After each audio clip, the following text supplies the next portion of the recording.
जय हिंद स्टूडेंट। तो आइए हम लोग क्लास को शुरू करते हैं। पिछले क्लास में हम लोग 20 नंबर प्रश्न तक कर चुके हैं। आप लोग जानते हैं कि कक्षा 10 गणित के मॉडल पेपर को हम लोग सॉल्व कर रहे हैं। आज की क्लास में हम लोग 21 नंबर प्रश्न से सॉल्व करेंगे और आज की क्लास में जो हम लोग सॉल्व करेंगे वो दो चर वाले रैखिक समीकरण और द्विघात समीकरण दो चैप्टर से प्रश्न होंगे। तो आइए शुरू करते हैं और देखते हैं कि प्रश्न संख्या 21 में क्या दिया है। देखिए प्रश्न संख्या 21 आप लोगों को स्क्रीन पर शो हो रहा होगा। प्रश्न संख्या 21 में दिया है कि यदि रेखाएं 5x प्लस पी वाई बराबर 6 और 15x प्लस 9y बराबर 12 समानांतर है तो p का मान होगा। और ऑप्शन दिया है 4 गो, इसमें से बताना है कि p का मान कौन सा होगा। तो देखिए दिया क्या क्या है हम लोगों को, 5x प्लस पी वाई बराबर 6 दिया है, ये समीकरण नंबर फर्स्ट हो गया। और क्या दिया है, 15x प्लस 9y बराबर 12, इसको समीकरण नंबर 2 मानते हैं। हम लोगों को बताया है कि ये दोनों समीकरण से जो रेखाएं हम खींचेंगे वो कैसी रेखाएं होंगी, समानांतर होगी। तो P का मान हमें बताना है, इस P का मान बताना है। तो इसमें आप लोग पढ़े होंगे कि A1 बटा A2 not is equal to B1 बटा B2 होगा। तो इसकी रेखाएं कैसी होंगी, प्रतिच्छेदी होंगी, प्रतिच्छेदी रेखाएं होंगी। और जब प्रतिच्छेदी होता है तो उसका एक हल होता है, क्योंकि ये रेखाएं जो होंगी ना एक दूसरे को एक बिंदु पर काटेगी, इसलिए इसका एक हल होगा। इसी को बोलते हैं अद्वितीय हल, अद्वितीय हल। अब इसमें दूसरा कंडीशन होता है A1 बटा A2 बराबर B1 बटा B2 not is equal to C1 बटा C2। जब इस तरह का हमें प्राप्त होगा तो ये रेखाएं इनकी कैसी होगी, समांतर होगी, समांतर रेखाएं हमें मिलेंगी। और जब समांतर रेखाएं हो जाएंगी तो वो एक दूसरे को किसी बिंदु पर काटेगी नहीं, और जब नहीं काटेगी तो उसका क्या होता है, एक भी हल नहीं होता है, एक भी हल या कोई हल नहीं, लिखेंगे क्या, कोई हल नहीं। और क्या होता है, तीसरा कंडीशन होता है A1 बटा A2 बराबर B1 बटा B2 बराबर C1 बटा C2। तो देखिए जब इस तरह का रूप मिल जाता है तब रेखाएं एक दूसरे के संपाती हो जाती है। संपाती का अर्थ होता है कि एक दूसरे पर चढ़ जाती है, संपाती रेखाएं जैसे एक रेखा खींचेंगे ना एक समीकरण से तो दूसरा का समीकरण से भी जो रेखाएं प्राप्त होंगी ना वो भी इसी पर जाएगी, इसी से होकर जाएगी। अर्थात इस रूप का जो भी मिलेगा तो संपाती रेखाएं होंगी। और जब एक दूसरे पर चढ़ी हुई है तो वह हर एक बिंदु पर एक दूसरे को काट रही है, अतः हम कह सकते हैं कि इसका अनंत हल होता है या अनेक हल होता है, अनेक हल होता है। तो देखिए हम लोगों का प्रश्न 21 में दिया है, समीकरण 2 को दिया है, हमें बताना और ये भी बताया है कि इनसे जो समीकरण से हम जो रेखाएं खींचेंगे वो एक दूसरे के समानांतर है। तो समानांतर कब होंगी, जब A1 बटा A2 और B1 बटा B2 होगा। तो चेक करते हैं कि A1 बटा A2 कितना दिया है, यहाँ देखिए A1 है, B1 है और ये क्या है, C1 है, A2 B2 और ये क्या है, C2।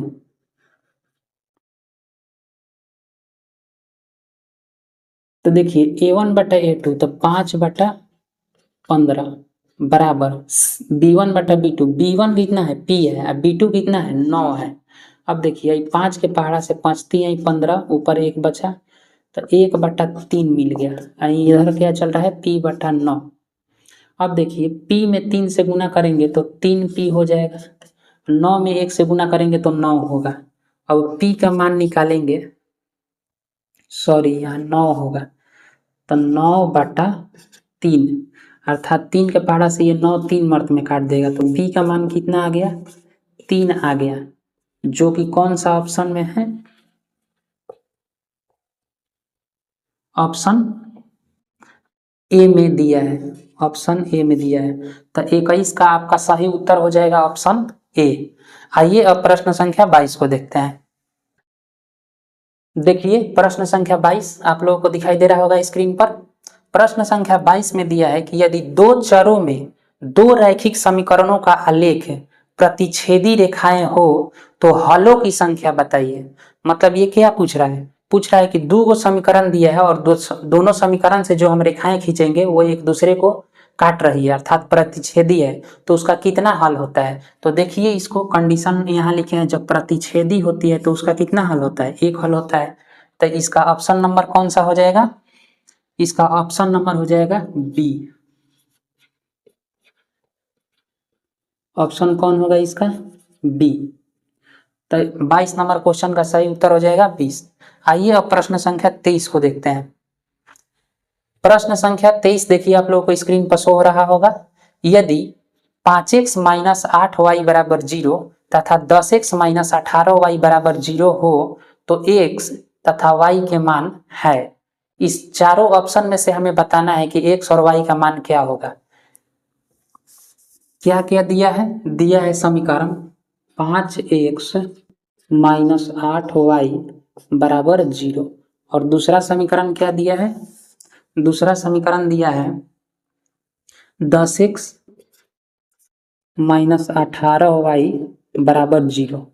तो बारीक देखिए इसको हम दो तरीका से हल कर सकते हैं।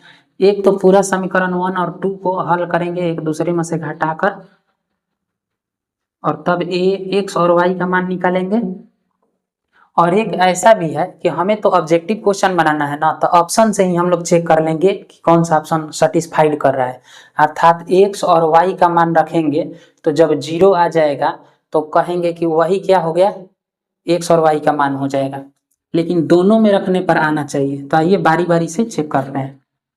ऑप्शन ए में दिया है x बराबर 5 और y बराबर 0, तो ऑप्शन ए को चेक करते हैं। x बराबर 5, तब 5 में x के स्थान पर 0 रखेंगे, माइनस y बराबर कितना दिया है, सॉरी x बराबर दिया है 5 और y बराबर दिया है 0, बराबर में क्या चल रहा है 0। 5 में 5 से गुना करेंगे तो 25 हो गया, माइनस 8 में 0 से गुना करेंगे तो 0, बराबर में क्या आया 0। तब 25 में से 0 को घटाएंगे तो 25 मिला, और इधर क्या है 0 चल रहा है। तो देखिए इधर 25 आ गया, जबकि आना चाहिए था क्या 0, 0 आता तो यही ऑप्शन हो जाता, लेकिन यहाँ 25 आ गया। तो समीकरण 2 में ए का मान रखेंगे ही नहीं, क्योंकि जब पहले समीकरण को सेटिस्फाइड नहीं किया तो दूसरा में रखने का कोई फायदा नहीं है। अब ऑप्शन नंबर बी को चेक करते हैं। ऑप्शन नंबर बी में दिया है x बराबर 0 और y बराबर 8। ऑप्शन बी में दिया है x बराबर 0, तो x का मान है यहाँ पर रखेंगे 0 और y का मान रखेंगे कितना 8, बराबर में क्या चल रहा है 0। अब देखिए इसको हल करेंगे तो मिलेगा 0, 8 में 8 से गुना करेंगे तो 64, बराबर क्या है 0। तो 0 माइनस 64 कितना हो जाएगा, माइनस 64 होगा, और बराबर 0 चल रहा है। अभी भी देखिए x बराबर 0 और y बराबर 8 रखें तो हमको कितना आ गया, माइनस 64 मिला, 0 आना चाहिए था। तो ऑप्शन बी भी नहीं होगा। ऑप्शन सी को चेक करते हैं। ऑप्शन सी में देखिए x का मान कितना दिया है 0 दिया है, और y का मान भी कितना दिया है 0। तो इस समीकरण में x का मान 0 माइनस y का मान 0 रखेंगे तो देखिए कितना आ रहा है, ये 0 होगा और ये भी क्या होगा 0 होगा, बराबर में क्या चल रहा है 0। तो 0 में से 0 को घटाएंगे चाहे जोड़ेंगे तो 0 मिलेगा, इधर हो गया 0। तो बताइए जब ऑप्शन सी को समीकरण 1 में रखें तो इधर 0 आ गया कि नहीं, x और y का मान 0 रखे तो 0 आ गया। अब समीकरण सी को ही ऑप्शन सी को ही समीकरण 2 में रखते हैं। ये समीकरण कौन सा था, 1 था। 10 माइनस x का मान कितना दिया है 0, 18 का मान कितना दिया है 18 गुना y का मान कितना दिया है 0, तो इसको हल करेंगे तो 0 मिला, इसको हल करेंगे तो 0 मिला, बराबर में चल रहा है 0, 0 में से 0 घटाएंगे तो 0 मिलेगा, इधर चल गया। तो देखिए ऑप्शन नंबर सी जो है, ऑप्शन सी जो है समीकरण 1 और समीकरण 2 दोनों को सेटिस्फाइड किया। तो इसका सही उत्तर कौन सा हो जाएगा? सी, अर्थात x बराबर 0 और y बराबर 0। इसका सही उत्तर कौन सा हो जाएगा? सी होगा। आइए तो अब प्रश्न संख्या 24 को देखिए। प्रश्न संख्या 24 में दिया है कि यदि समीकरण a x square plus b x plus c बराबर 0 और a not is equal to 0 का मूल्य समान हो तो सी का मान क्या होगा। इसमें सी का मान हमें निकालना है। दिया कितना है देखिए, a x square plus b x plus c बराबर 0 और a not is equal to 0 है। और इसका क्या दिया? मूल्य समान हो, अर्थात एक्स का मान क्या हो? समान हो। तो मूल्य जब समान होगा अर्थात अल्फा बराबर बीटा होगा। अक्सर हम लोग अल्फा और बीटा को ही मूल्य बोलते हैं। तो अल्फा और बीटा क्या है? समान है। तो हमें बताना है सी का मान। तो देखिए जब a x square plus b x plus c बराबर 0 होगा तो अल्फा प्लस बीटा का मान कितना होता है? अल्फा प्लस बीटा बराबर सूत्र होता है माइनस बी बटा ए। अब देखिए अल्फा और बीटा दोनों बराबर है, तो किसी एक के जगह पर हम रख देते हैं। मान लेते हैं यहाँ पर अल्फा लिखे, तो बीटा के स्थान, बीटा उतना ही है जितना अल्फा है, तो बीटा के स्थान पर भी हम अल्फा लिख देते हैं, माइनस बी बटा ए हो जाएगा। तो अल्फा और अल्फा कितना हो गया? 2 अल्फा हो गया, माइनस बी बटा ए। अब अल्फा का मान कितना आ गया? माइनस बी, और देखिए 2 इधर गुना में इधर आएगा तो ए के साथ गुना हो जाएगा, अर्थात अल्फा का मान कितना आ गया? अल्फा का मान आ गया माइनस बी बटा 2a। अब उसी तरह से अल्फा इंटू बीटा का भी सूत्र होता है, अर्थात मूलों का गुणनफल c बटा a होता है। अल्फा इंटू बीटा, अब देखिए अल्फा, बीटा के स्थान पर हम क्या रखेंगे? अल्फा रखेंगे, क्योंकि दोनों आपस में क्या है? बराबर है। c के स्थान पर तो c है, और a के स्थान पर क्या है? a है। अब अल्फा में अल्फा से गुना करेंगे तो हो जाएगा अल्फा स्क्वायर बराबर सी बटा ए। अब देखिए सी का मान निकालना, तो ए को उधर भेज देते हैं, ए बराबर ए इंटू अल्फा स्क्वायर बराबर सी, अर्थात सी बराबर ए है तो ए लिखेंगे। अब देखिए अल्फा है ना, अल्फा का स्क्वायर करना है, तो अल्फा का मान यहाँ कितना आया है? माइनस बी बटा 2a आया है ना, तो माइनस बी बटा 2a का होल स्क्वायर करेंगे तो क्या हमें मिलेगा? देखिए ए चल रहा है गुना, माइनस बी का होल स्क्वायर करेंगे तो बी स्क्वायर हो जाएगा, और 2a का जब होल स्क्वायर करेंगे तो दूनी का 4 और ए स्क्वायर हो जाएगा। अब देखिए ए को ए इधर है, तो यहाँ पर ए स्क्वायर का मतलब क्या हुआ? ए गुना ए लिखा हुआ है, तो 2 को काट देते हैं तो बच क्या गया? बी स्क्वायर बटा 4a बच गया। तो इसका सही उत्तर कौन सा हो जाएगा? बी स्क्वायर बटा 4a। कौन से ऑप्शन में दिया है? ऑप्शन बी में दिया है, तो इसका सही उत्तर हो जाएगा ऑप्शन बी। क्वेश्चन नंबर 24 का ऑप्शन हो जाएगा बी। इसमें कुछ नहीं दिया था, डायरेक्ट सूत्र लगाना था। जब भी इस तरह का क्वेश्चन आया, बोल दे कि मूल समान हो, तो पी एक्स का थी सी का मान निकालने के लिए बोलेगा, तो आप लोग दोनों सूत्र लगाइएगा, मूलों का योगफल का सूत्र और मूलों के गुणनफल का सूत्र। आइए तो प्रश्न संख्या 25 को देखते हैं। देखिए प्रश्न संख्या 25 में क्या दिया है कि निम्नलिखित में से कौन सा द्विघात समीकरण नहीं है? कौन द्विघात समीकरण नहीं है? तो देखिए द्विघात समीकरण होता क्या है? A x square plus b x plus c बराबर 0 हो जाए, जहां a not is equal to 0, अर्थात द्विघात समीकरण का मानक रूप यही है, a x square plus b x plus c बराबर 0। ए 0 नहीं होना चाहिए, बी और सी 0 हो सकता है, ठीक है ना। तो आइए चेक करते हैं बारी बारी से ऑप्शन को। ऑप्शन ए में दिया है, ऑप्शन ए में दिया है एक्स प्लस 2 का होल स्क्वायर बराबर 3 इंटू एक्स स्क्वायर माइनस 4। तो देखिए इसको थोड़ा सा सॉल्व कीजिए। a प्लस बी के होल स्क्वायर पर तोड़ेंगे तो कितना हो जाएगा, ए स्क्वायर प्लस 2x प्लस 2 का स्क्वायर करेंगे तो 4 हो जाएगा। 1 मिनट रोकिए। देखिए 3 इंटू एक्स स्क्वायर अर्थात 3 से गुना करेंगे, 3x स्क्वायर माइनस 4×3=12।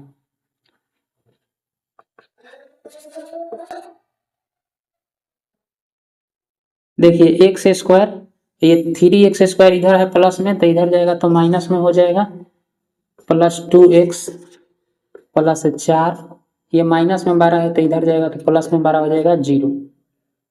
अब देखिए सॉरी ध्यान से देखिए यहाँ पर कि एक्स स्क्वायर है ना माइनस 3x स्क्वायर, तो ये घटाएंगे तो कितना हो जाएगा 2x स्क्वायर प्लस में क्या है 2x है और 12 कितना हो जाएगा 16 हो जाएगा बराबर 0। अब ध्यान से देखिए कि 2x square plus 2x plus 16 बराबर 0 आया, तो ये क्या है द्विघात बहुपद के रूप में आ गया कि नहीं, इसको कहेंगे द्विघात बहुपद है। लेकिन हमें क्या बताना है कौन सा द्विघात बहुपद नहीं है। ऑप्शन बी को चेक करते हैं। ऑप्शन बी में क्या दिया है, ऑप्शन बी में दिया है 4x square 4x minus x square बराबर एक्स स्क्वायर प्लस 7। अब देखिए हम लिख कर समझा रहे हैं चूंकि हमें समझाना है। अब यहाँ से कोई देख कर बता सकता है कि ये द्विघात बहुपद है कि नहीं है। माइनस एक्स स्क्वायर है ना, तो ये वाला प्लस एक्स स्क्वायर उधर जाएगा तो वो भी माइनस एक्स स्क्वायर हो जाएगा। हाँ माइनस एक्स स्क्वायर पहले से है तो 2 माइनस एक्स स्क्वायर हो जाएगा, 2 into minus 2x square plus 4x minus 7 होगा, तो ये द्विघात बहुपद में दिखाई दे रहा है। तो ऑप्शन ए भी नहीं होगा क्योंकि हमें बिना द्विघात बहुपद को बताना है। Minus x square high minus x square ये प्लस 4x, ये माइनस प्लस में 7 है उधर जाएगा तो माइनस में 7 हो जाएगा बराबर 0। अब देखिए minus x square minus 2x square plus 4x minus 7 बराबर 0। तो ऑप्शन बी क्या है, ये बहुपद है, द्विघात बहुपद है क्योंकि इसका सबसे बड़ा पावर 2 है, इसका सबसे बड़ा पावर 2 है। लेकिन हमें क्या बताना है कौन द्विघात बहुपद नहीं है, तो ऑप्शन ये भी नहीं होगा और ऑप्शन ये भी नहीं होगा। ऑप्शन सी को चेक करते हैं। ऑप्शन सी को चेक करते हैं, सी में क्या दिया है, तो ऑप्शन सी में दिया है कि √2 इंटू एक्स माइनस 3 का होल स्क्वायर बराबर 2x स्क्वायर प्लस 4। अब देखिए x 2x माइनस 3 के whole square √2 into x minus 3 के होल स्क्वायर, इसको a माइनस बी के होल स्क्वायर पर तोड़ते हैं तो ये कितना हो जाएगा 2x square minus 3×6 √2 into x minus plus 9 बराबर 2x स्क्वायर प्लस 4। अब देखिए अब ज्यादा सॉल्व करने की नहीं है, जिसको समझ में आ रहा है यहीं से समझ सकता है कि बहुपद में है कि द्विघात बहुपद है कि नहीं, क्योंकि यहाँ पर प्लस 2x स्क्वायर है, यहाँ पर भी प्लस 2x स्क्वायर है।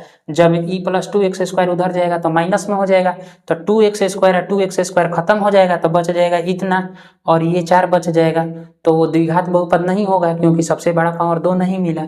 तो ऑप्शन हम लोगों का सी होगा सही उत्तर। आगे लेकिन इसको चेक कर लेते हैं, 2x स्क्वायर प्लस में 2x स्क्वायर है ना, minus 2x square minus 6√2 into x plus 9 बराबर क्या है 9। आई प्लस 4 है, इसको भी भेजेंगे तो उधर चल जाएगा, इधर बच जाएगा 0।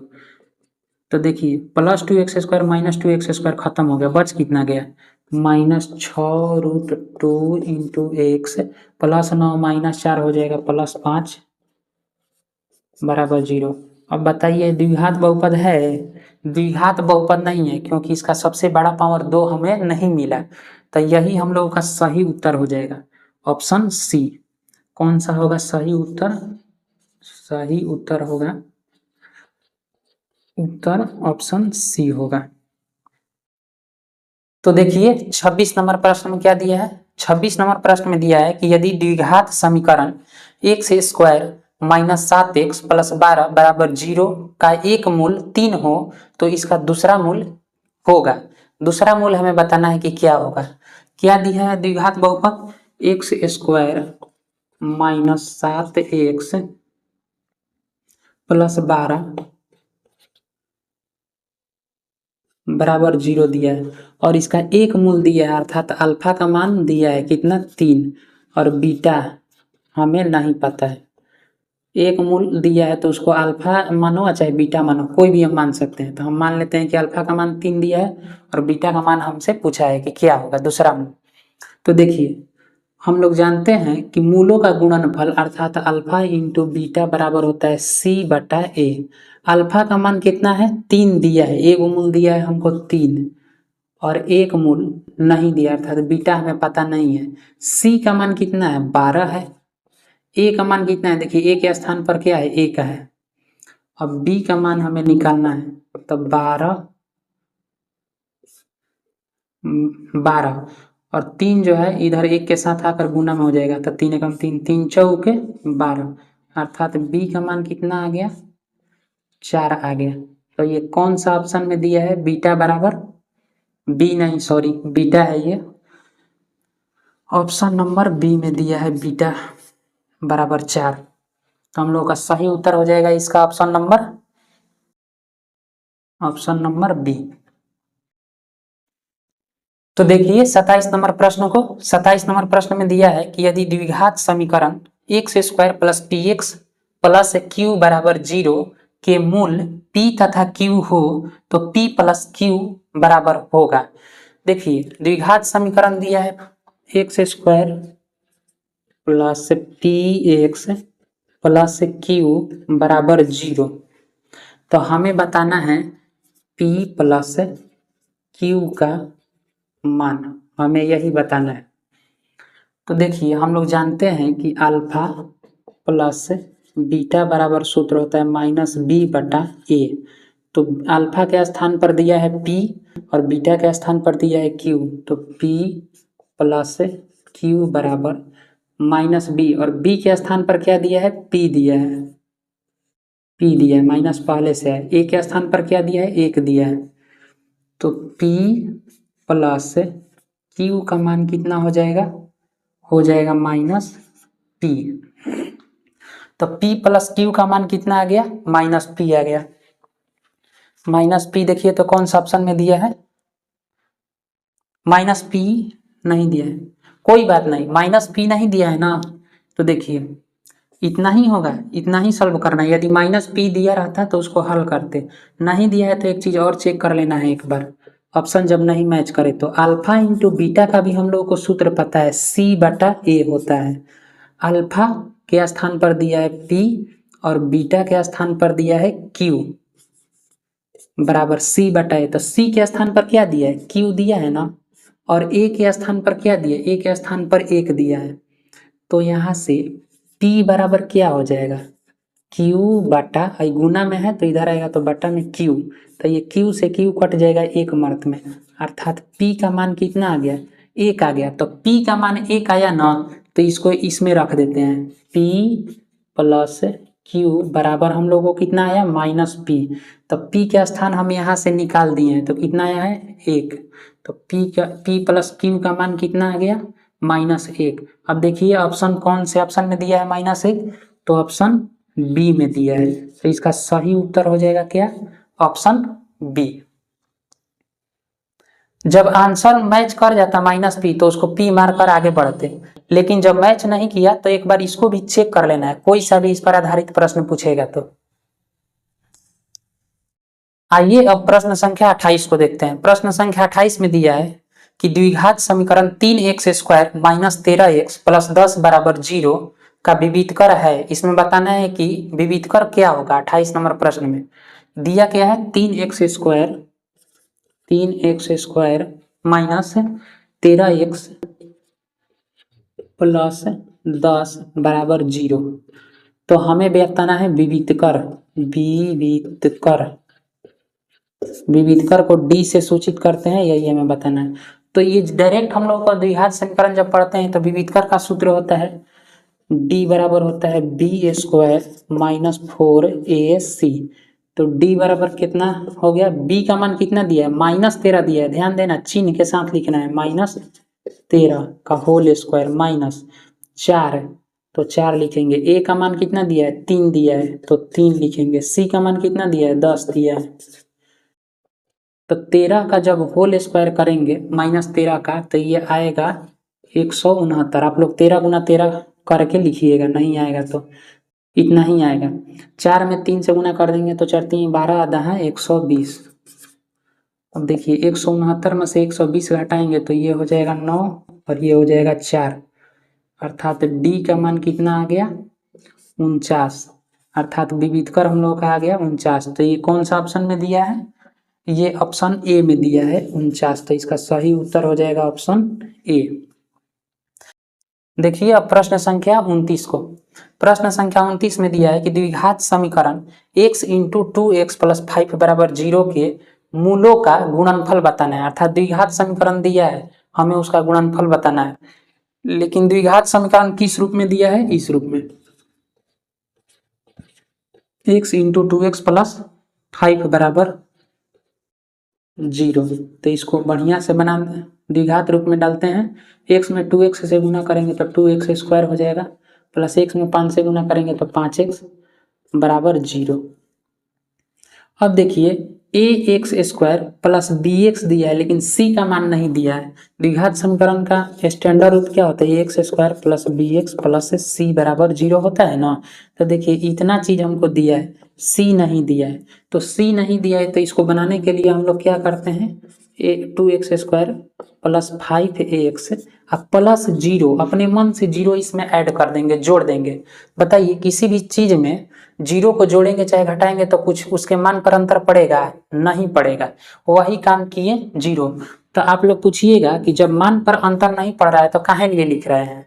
तो हम लिख इसीलिए रहे हैं ताकि आप लोगों को समझ में आए बढ़िया ढंग से, वरना हम इसको छोड़ भी सकते थे। अब देखिए हमें निकालना क्या है, मूलों का गुणनफल। तो मूलों का गुणनफल का सूत्र होता है alpha into beta. Alpha into beta का सूत्र होता है c बटा a। तो अल्फा इंटू बीटा बराबर कितना हो जाएगा, c का मान कितना है 0 है और यहाँ नहीं दिखाई दे रहा था ना, तो आप लोग तो बोलते कि a दिखाई दे रहा है, b दिखाई दे रहा है, c नहीं दिया है। तो c नहीं दिया है तो उसको 0 मान लेना है, इतना लिखने की जरूरत नहीं होगा। 0 और a कितना है, a का मान देखिए यहाँ पर 2। तो 2, तो जब ऊपर 0 है नीचे कोई सा भी संख्या हो तो उसका मान क्या आता है 0। तो अल्फा इंटू बीटा अर्थात मूलों के गुणनफल का मान कितना आ गया 0 आया। ये कौन से ऑप्शन में दिया है, तो ऑप्शन नंबर बी में दिया है। तो 29 का सही उत्तर हो जाएगा ऑप्शन बी। अब इसके आगे है प्रश्न संख्या 3, निम्नलिखित में कौन समानांतर श्रेणी में है। तो देखिए आज के लिए इतना ही रहने देते हैं।